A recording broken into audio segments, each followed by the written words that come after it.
নমস্কাৰ বন্ধু বান্ধৱীসকল ঘৰত আপোনালোকৰ টকা নাথাকে নেকি বা কষ্ট বৃদ্ধি পাইছে নেকি ইয়াৰ এটা গুৰুত্বপূৰ্ণ কাৰণ হ'ব পাৰে ঘৰৰ ৰং হয় বন্ধু বান্ধৱীসকল বাস্তুশাস্ত্ৰত এনে কিছুমান ৰঙৰ কথা কোৱা হৈছে যি ৰং আপোনালোকে যদি ঘৰত ব্যৱহাৰ কৰে তেনেহলে মা লক্ষ্মী ঘৰৰ পৰা গুচি যাব ধন আহিও আপোনালোকৰ ঘৰত নাথাকিব আজিৰ ভিডিঅটো আপোনালোকে শেষলৈকে চাব কাৰণ শেষত মই আপোনালোকক জনাম কি ৰং আপোনালোকে ঘৰত ব্যৱহাৰ কৰিলে মা লক্ষ্মী নিজেই আহি ঘৰত বাস কৰিবলৈ ধৰিব নাইবা মা লক্ষ্মী আপোনালোকৰ ঘৰলৈ আকৰ্ষিত হৈ পৰিব আহক তেনেহলে আমি বেছি দেৰি নকৰি সুন্দৰভাৱে জানি লওঁ যদি ভিডিঅটো ভাল লাগে লাইক কৰিব আৰু আপোনালোকৰ বন্ধুবৰ্গ তথা আত্মীয়ৰ লগত এই ভিডিঅটো শ্বেয়াৰ কৰিবলৈ একেবাৰে নাপাহৰিব বন্ধু বান্ধৱীসকল বাস্তুশাস্ত্ৰই কয় যে ঘৰৰ প্ৰতিটো ৰঙেই ঘৰলৈ এটা নতুন শক্তি আহৰণ কৰে ইয়াৰ বাহিৰেও এনে কিছুমান শক্তি ই বহন কৰে কিছুমান শক্তিৰ ফলত আমাৰ ঘৰত শুভ প্ৰভাৱ পৰিবলৈ ধৰে আৰু শুভ শক্তি জাগ্ৰত হ'বলৈ ধৰে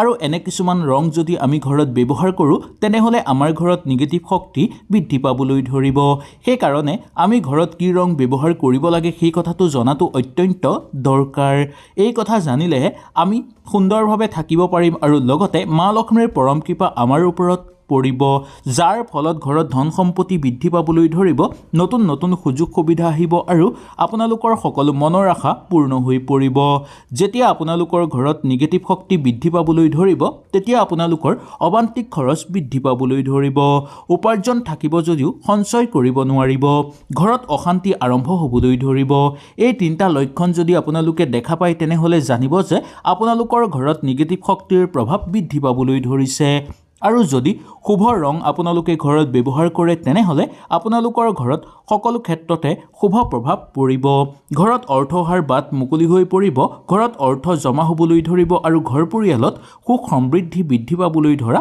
দেখিবলৈ পাব প্ৰথম আৰু আটাইতকৈ গুৰুত্বপূৰ্ণ ৰংটো হৈছে গাঢ়া কোলা ৰং বাস্তুশাস্ত্ৰৰ অনুসৰি কোলা ৰঙে ঘৰলৈ দুখ দৰিদ্ৰতা আৰু বন্ধ শক্তি প্ৰতীক বুলি মনা যায় যদি এই ৰং আপোনালোকে ঘৰত ব্যৱহাৰ কৰে তেনেহলে আপোনালোকৰ ঘৰৰ পৰা প্ৰচুৰ পৰিমাণে অৰ্থ হানি হ'বলৈ ধৰিব আৰু আপোনালোকৰ ভাগ্য বন্ধ হৈ পৰিব যদি আপোনালোকৰ ঘৰৰ দুৱাৰ পৰ্দা সোফা বা আপোনালোকৰ বেডৰুমত যদি অধিক অংশত কোলা ৰং ব্যৱহাৰ কৰে তেনেহলে আপোনালোকৰ ঘৰত অমংগল অহাটো নিশ্চিত বুলি ক'ব পৰা যায় এইবোৰ ৰং যদি আপোনালোকৰ ঘৰত থাকে তেনেহলে মা লক্ষ্মী স্থায়ীভাৱে আপোনালোকৰ ঘৰত কেতিয়াও বাস নকৰিব বিশেষকৈ পূজা ঘৰ আৰু প্ৰৱেশদ্বাৰত কলা ৰং ব্যৱহাৰ একেবাৰে কৰিব নালাগে যদি এইবোৰ আপোনালোকে কৰিছে তেনেহলে ধনৰ পথ বন্ধ হৈ পৰিব বুলি বিশ্বাস কৰা হয় শাস্ত্ৰৰ অনুসৰি সেই গতিকে ঘৰৰ মুখ্য দুৱাৰ কেতিয়াও আপোনালোকে কলা ৰং ব্যৱহাৰ নকৰিব ইয়াৰ বাহিৰেও আপোনালোকে পৰ্দা কেতিয়াও কলা ৰঙৰ নলগাব সোফা বা আপোনালোকে বেডৰুমৰ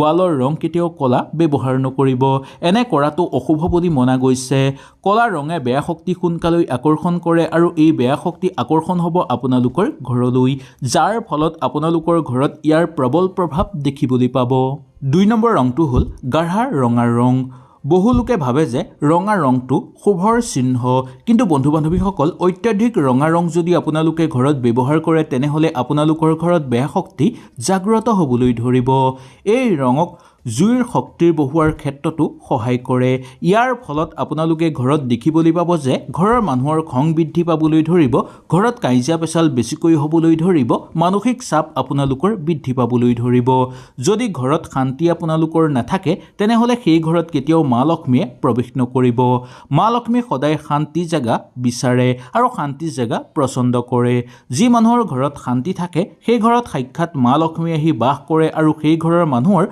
সকলো মনৰ আশা পূৰ্ণ কৰে যদি আপোনালোকৰ ঘৰত শান্তি নাথাকে তেনেহলে আপোনালোকে জীৱনত উন্নতি কৰিব নোৱাৰিব 3 নম্বৰ ৰংটো হ'ল গাঢ়া নীলা ৰং এই ৰঙে ঘৰলৈ হতাশা অশান্তি আৰু ভাগ্য বন্ধ কৰোৱায় সেইকাৰণে গাঢ়া নীলা ৰং আমি ঘৰত কেতিয়াও ব্যৱহাৰ কৰিব নালাগে কিন্তু শাস্ত্ৰৰ অনুসৰি নীলা ৰংটো অত্যন্ত শুভ বুলি মনা গৈছে কিন্তু জোখতকৈ বেছি যদি গাঢ়া নীলা ৰং হয় তেনেহলে আপোনালোকৰ ঘৰত অশান্তি বৃদ্ধি পাবলৈ ধৰিব ভাগ্য আপোনালোকৰ বন্ধ হৈ পৰিব আপোনালোকৰ এলাহ বা আলসতা দেখিবলৈ পোৱা যাব।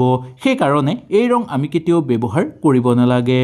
চতুৰ্থ ৰংটো হ'ল গাঢ়া নীলা ৰং। এই ৰঙে আমাৰ জীৱনলৈ অত্যন্ত বেয়া প্ৰভাৱ লৈ আহিব পাৰে। এই ৰং আমি ঘৰত ব্যৱহাৰ কৰিলে নাইবা এই ৰং যদি আমি বেডৰুম নাইবা আমি ঘৰৰ সন্মুখ ভাগত ব্যৱহাৰ কৰোঁ তেনেহ'লে আমাৰ ঘৰত টেনশ্যন বৃদ্ধি পাবলৈ ধৰিব, টোপনি কম আহিবলৈ ধৰিব আৰু ধন আহিলেও আপোনালোকৰ ঘৰত ৰৈ নাথাকিব। সেই গতিকে গাঢ়া নীলা ৰং আমি ঘৰত ব্যৱহাৰ কৰিব নালাগে। যদি পাতল নীলা ৰং আপোনালোকে ঘৰত ব্যৱহাৰ কৰে তেনেহ'লে আপোনালোকৰ অত্যন্ত মংগল হ'ব। ইয়াৰ ফলত মা লক্ষ্মী সাক্ষাৎ আগমন হ'ব আপোনালোকৰ ঘৰলৈ আৰু স্থায়ীভাৱে আপোনালোকৰ ঘৰত বাস কৰিব। কিন্তু গাঢ়া নীলা ৰং ঘৰত ৰখাটো বা ঘৰৰ বেৰত লগোৱাটো অত্যন্ত অশুভ বুলি মনা গৈছে শাস্ত্ৰৰ অনুসৰি। এতিয়া আমি জানি লওঁ আহক মা লক্ষ্মীক সন্তুষ্ট কৰিবৰ কাৰণে কি ৰং ঘৰত লগোৱাটো অত্যন্ত শুভ বুলি মনা গৈছে বা কি ৰং ঘৰত লগালে মা লক্ষ্মী সাক্ষাৎ আহি আমাৰ ঘৰত প্ৰৱেশ কৰিবলৈ ধৰিব আৰু স্থায়ীভাৱে আমাৰ ঘৰত বাস কৰিব। কোন ৰং মা লক্ষ্মীৰ প্ৰিয় ৰং? হালধীয়া ৰং আপোনালোকে ঘৰত ব্যৱহাৰ কৰিব পাৰে। আপোনালোকৰ ঘৰৰ প্ৰৱেশদ্বাৰতো হালধীয়া ৰং ব্যৱহাৰ কৰিব পাৰে নাইবা আপোনালোকৰ ঘৰৰ বেডৰুম নাইবা পূজাঘৰ এইবোৰতো আপোনালোকে হালধীয়া ৰং ব্যৱহাৰ কৰিব পাৰে। হালধীয়া ৰং ঘৰৰ বেৰত ব্যৱহাৰ কৰিলে আপোনালোকৰ ধন বৃদ্ধি পাবলৈ ধৰে, বিদ্যা বৃদ্ধি পাবলৈ ধৰে আৰু সৌভাগ্যতা আপোনালোকৰ জীৱনত নামি আহিবলৈ ধৰিব। নতুনকৈ আপোনালোকে সুযোগ সুবিধা লাভ কৰিব পাৰিব আৰু সাক্ষাৎ মা লক্ষ্মী আহি আপোনালোকৰ ঘৰত বাস কৰিবলৈ ধৰিব, যাৰ ফলত আপোনাৰ লগতে আপোনালোকৰ সকলোৰে ওপৰত মা লক্ষ্মীৰ বিশেষ কৃপা থাকিব আৰু সকলোৰে মনৰ আশা পূৰ্ণ হৈ পৰিব। বগা ৰং ঘৰত ব্যৱহাৰ কৰাটো অত্যন্ত শুভ বুলি মনা গৈছে। এই ৰং ব্যৱহাৰ কৰিলে সাক্ষাৎ মা লক্ষ্মী আগমন হয় আমাৰ ঘৰলৈ। সেইকাৰণে এই ৰং ব্যৱহাৰ কৰাটো অত্যন্ত শুভ। এই ৰং ব্যৱহাৰ কৰিলে ঘৰত শান্তি বৃদ্ধি পাবলৈ ধৰে, পবিত্ৰতা আহিবলৈ ধৰে আৰু ধন স্থিৰভাৱে আপোনালোকৰ ঘৰত ৰৈ যাবলৈ ধৰে। সেই গতিকে বগা ৰংটো অত্যন্ত শুভ বুলি মনা গৈছে। এই ৰং যদি আপোনালোকে ঘৰৰ সন্মুখ ভাগত ব্যৱহাৰ কৰিব পাৰে বা আপোনালোকৰ বেডৰুমত যদি বগা ৰং ব্যৱহাৰ কৰে তেনেহ'লে দাম্পত্য জীৱন সুখময় হৈ পৰিব আৰু ঘৰত সুখ শান্তি তথা সমৃদ্ধি বৃদ্ধি পাবলৈ ধৰিব। ঘৰত আপোনালোকে পাতল গুলপীয়া ৰং ব্যৱহাৰ কৰিব পাৰে। এই ৰং ব্যৱহাৰ কৰিলে ঘৰত সুখ আৰু ঘৰৰ পৰিয়ালৰ মাজত সম্পৰ্ক মধুময় হৈ পৰে। মনৰ শান্তি বৃদ্ধি পাবলৈ ধৰে আৰু মনৰ অস্থিৰতা দূৰ হয়, টোপনি ভাল হয় আৰু ঘৰত সৌভাগ্যতা বৃদ্ধি পাবলৈ ধৰে। সেইকাৰণে পাতল গোলাপী ৰং আপোনালোকে ঘৰত ব্যৱহাৰ কৰিব পাৰে বা গুলপীয়া ৰং আপোনালোকে ঘৰত ব্যৱহাৰ কৰিব পাৰে। এনে কৰাটো আপোনালোকৰ কাৰণে অত্যন্ত শুভ হ'ব, কাৰণ এই ৰং ঘৰত ব্যৱহাৰ কৰিলে মা লক্ষ্মী আকৰ্ষিত হৈ পৰিব আপোনালোকৰ ঘৰলৈ আৰু মা লক্ষ্মী আহি স্থায়ীভাৱে আপোনালোকৰ ঘৰত বাস কৰিবলৈ ধৰিব। পাতল সেউজীয়া ৰং ঘৰত ব্যৱহাৰ কৰাটো অত্যন্ত শুভ বুলি মনা গৈছে।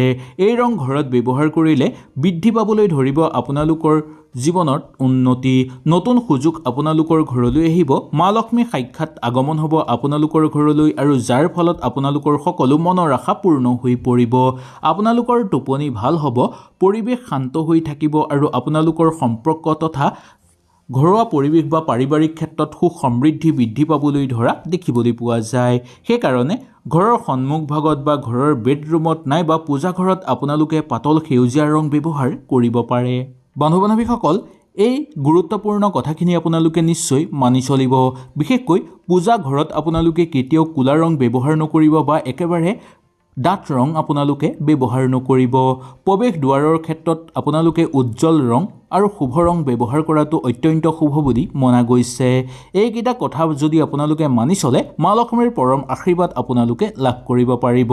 এটা সৰু ৰং সলনি কৰিলেই কেতিয়াবা আপোনালোকৰ ভাগ্যও সলনি কৰি পেলাব বা আপোনালোকৰ কেতিয়াবা ভাগ্যও সলনি হৈ যাব পাৰে। ভিডিঅ'টো যদি আপোনালোকৰ কাৰণে উপকাৰী যেন লাগিলে ভিডিঅ'টো লাইক কৰিব আৰু আপোনালোকৰ বন্ধুবৰ্গ তথা আত্মীয়ৰ লগত এই ভিডিঅ'টো শ্বেয়াৰ কৰিবলৈ একেবাৰে নাপাহৰিব। আৰু যদি আমাৰ চেনেলটোলৈ নতুনকৈ আহিছে চেনেলটো ছাবস্ক্ৰাইব কৰি লগৰ বেলটো অল কৰি ল'ব। তেতিয়া সদায় আহিবলগীয়া এই বাস্তু উপায়সমূহৰ ভিডিঅ'সমূহ আপোনালোকে সুচাৰুভাৱে লাভ কৰিব পাৰিব। আহক তেনেহ'লে আজিলৈ আপোনালোকৰ ওচৰৰ পৰা বিদায় লৈছোঁ। কালিলৈ পুনৰ আপোনালোকক লগ পোৱাৰ প্ৰতিশ্ৰুতিৰে আজিলৈ নমস্কাৰ।